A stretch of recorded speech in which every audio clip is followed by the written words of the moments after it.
असं बोलू नकोस का? मी चुकलो म्हणून मला माझ्या चुकीची एवढी मोठी शिक्षा देऊ नकोस. खरंच ना, मी माझ्या दादा वहिनीच्या शब्दांवर विश्वास ठेवून तुझ्यावर अविश्वास दाखवला. खूप मोठी चूक झाली माझी. पण मला आज तुझं खरं रूप कळून चुकलंय. दादा, मला माफ करा आणि चल माझ्यासोबत. तुम्हाला माझं खरं रूप कळलं म्हणून तुमचा मूळ झाला मला शिक्षण द्यायचं. तुझ्या परत तुम्हाला माझ्याबद्दल कोणी काही सांगलं आणि तुम्ही मला तसं साखून लावणार आणि का हरवणार? कारण तुम्ही कमजोर असते ना, अरे पण तुम्ही पुरुष हे मात्र का विसरताय की स्त्रीला सुद्धा मन असतं, तिच्या सुद्धा भावना असतात.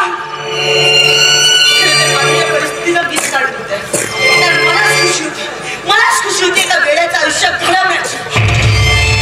मलाच खुशी होती का पैशावाला समोर स्वतःच्या शरीराची आग विझवण्याची. मलाच खुशी होती स्वतःच्या पोटच्या बाळाला पापाचं नाव दे. बस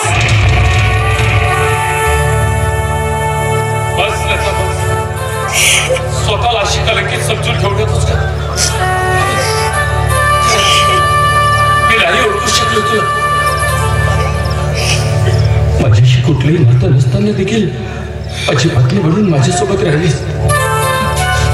माझ्यासारख्या एका वेड्याचं आयुष्य घडविलं.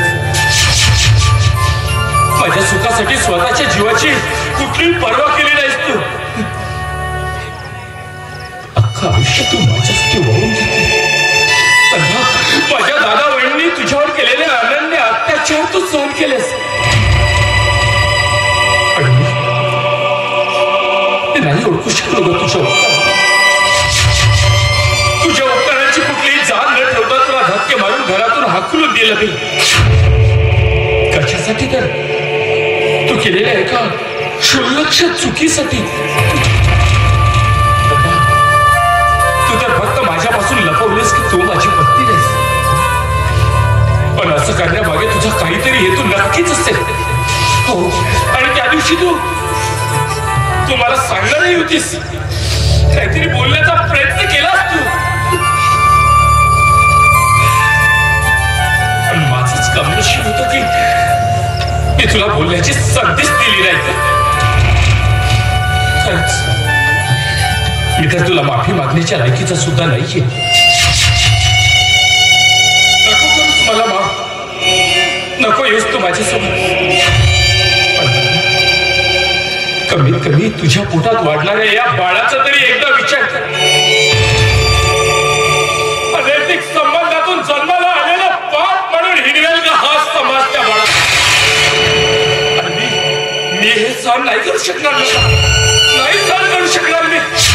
कारण तुझ्या पोटात वाढणारे हे बाळ माझं आहे.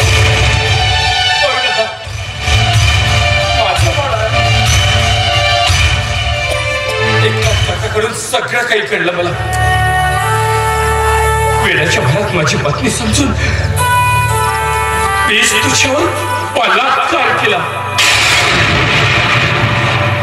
अरे उलट त्याचा पाप तुझ्याच माती मारून तुला चारित्र्यहीन ठरवून घरातून धक्के मारून हाकलून दिलं मी. पण आज नाही दादा, आज मी या जगाला ओरडून सांगेन की तुझ्या पोटात वाढणार हे बाळ माझं आहे म्हणून. इतकंच नाही तर मी जरी तुला माझ्या पत्नीचा दर्जा दिला नाही तरी पण एका पत्नीची कर्तव्य काय असतात ती सगळी कर्तव्य तू पार पाडलीस. माझी पत्नी होण्याचा खरा अधिकार हा तुझाच आहे म्हणून. कारण केवळ गळ्यात मंगळसूत्र घातलं आणि कपाळी कुंकू लावलं म्हणजे सौभाग्यवती होत नाही. तर ते जपणं आणि त्याचं पावित्र्य टिकवणं हे खऱ्या सौभाग्यवतीचं रूप आहे.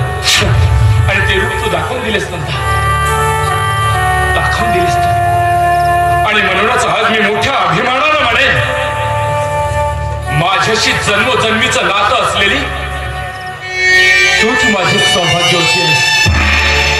होय नंदा, तूच माझी सौभाग्यवती आहेस. तूच माझी सौभाग्यवती आहेस.